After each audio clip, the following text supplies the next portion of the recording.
kind of to wrap this up, I have a number of questions that were submitted by staff, some from contractors who I've been talking to. Let's start with this. Does a contractor's home base location and proximity to a project come into play in the bid review process? In your experience, and now we're talking both Fed and state-driven projects, does a home team contractor have an advantage? No, typically not.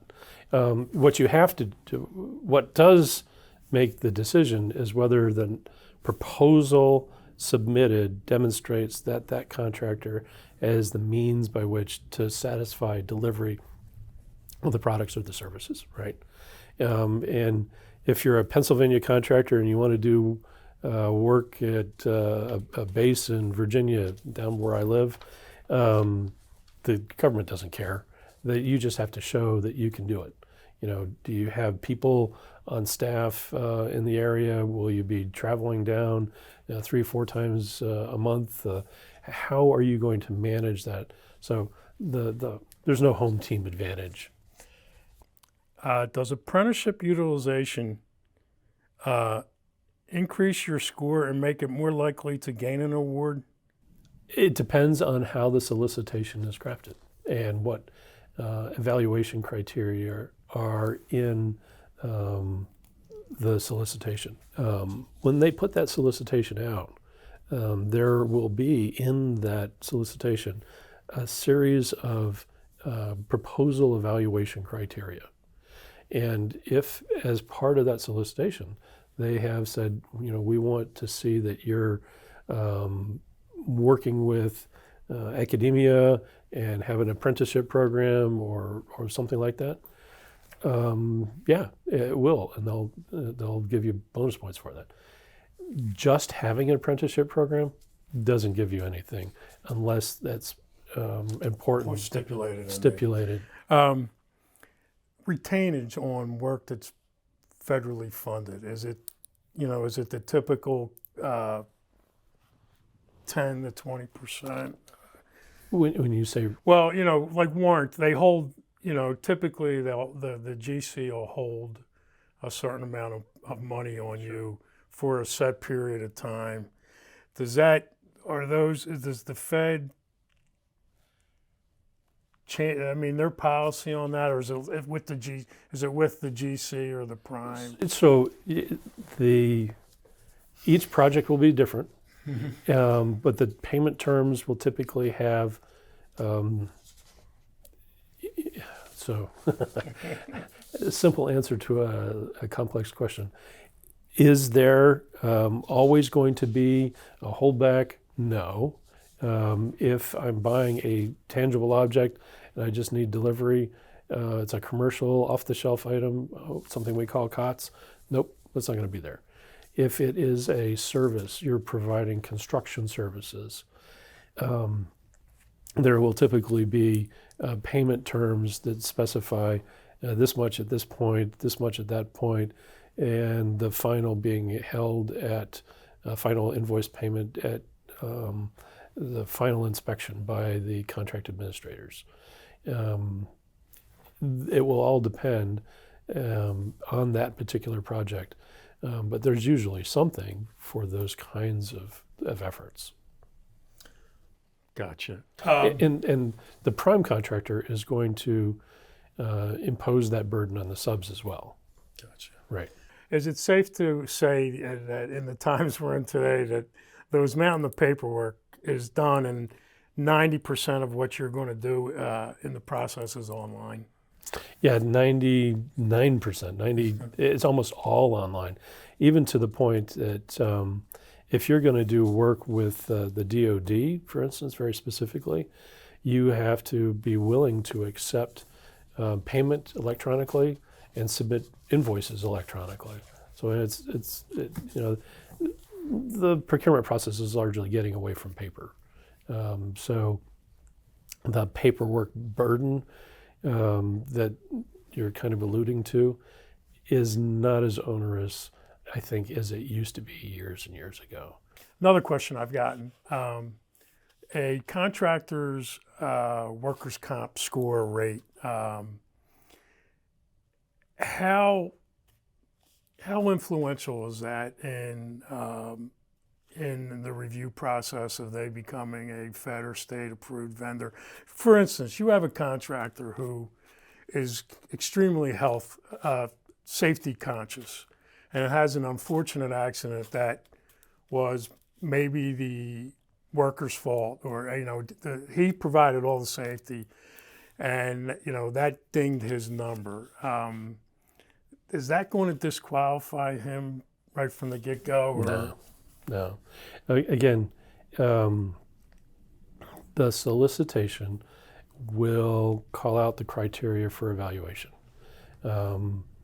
There are certainly grades that will be applied based on those evaluation criteria, but they're not going to pull something esoterically out and say, nope, can't do it with him simply because of something like that. That won't happen. And then one last question, which was submitted by a contractor.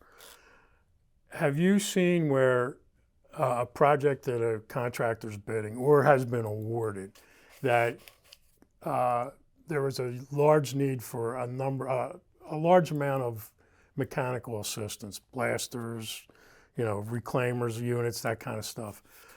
Have you seen where the Fed or a state agency or the state agency will come out and inventory that contractor's equipment during the? No. So the government doesn't want to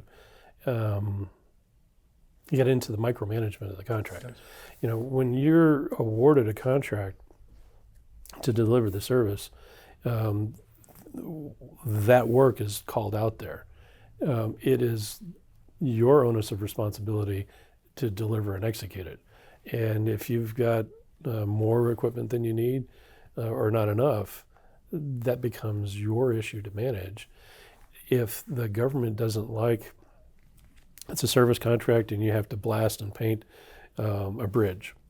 And if you don't have enough equipment to blast that paint off, collect the debris, and get it repainted in the schedule that's in the contract, and the government inspector sees that, they might say, hey, how are you going to do this? You've got until the 30th of September to get this done.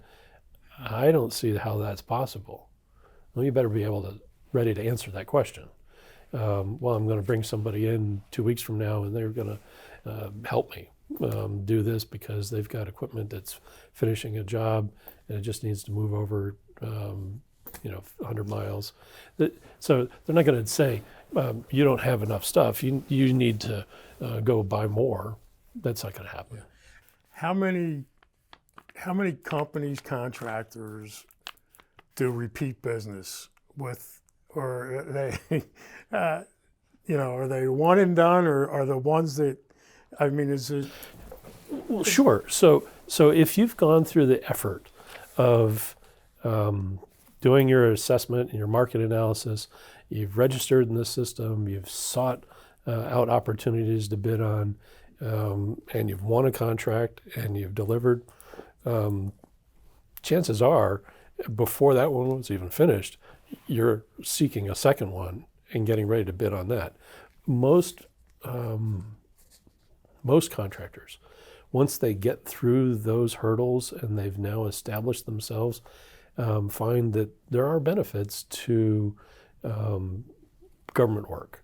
And one and done, yeah, sure, there's some, but I think most of them will find that they want to continue to do that because it's reliable, it's dependable. Every year Congress does an authorization and an appropriation, and here's the money that they're going to spend on all these projects. I can start making plans for pursuing this work. I've established myself, I've won a contract, I've done a delivery, and I did a good job, and the government's really happy with the work I did. That goes into what's called a CPAR, a Contractor Performance Assessment Report. and the government evaluator says, hey, this contractor did a fantastic job. They came in under budget, ahead of schedule. They get 5 gold stars, right? That incentivizes them to say, I can do another, because those things matter. Contractors and our organization itself sometimes just look at the repaint or the work on the naval vessels and stuff like that. The DoD also controls the work on the bases, the housing, and stuff like that. So there is a ton of work opportunities in those areas, correct? Oh, absolutely. So the DoD is one of the largest real estate holders in the world. If you think about all the military installations, the stateside and overseas, there are buildings and base housing, all the administrative buildings. There's construction going on all the time, maintenance of those facilities going on all the time. There's an enormous amount of land-based, non-marine work that's out there. And going back to what we talked about earlier, if you go into the SAM system and you look, you can, and enter the right search parameters, you can find just how much work there is for that. I can pull something up in 10 minutes and show you, here's different construction projects where they're doing that kind of work. Thanks so much. I hope those who watched found this helpful. Please, if you have any other questions arising coming from this little presentation we put together, please reach out to me at the LMCI. We'll be glad to get you the answers. And like I said, we'll be posting Greg's slides on the LMCI website.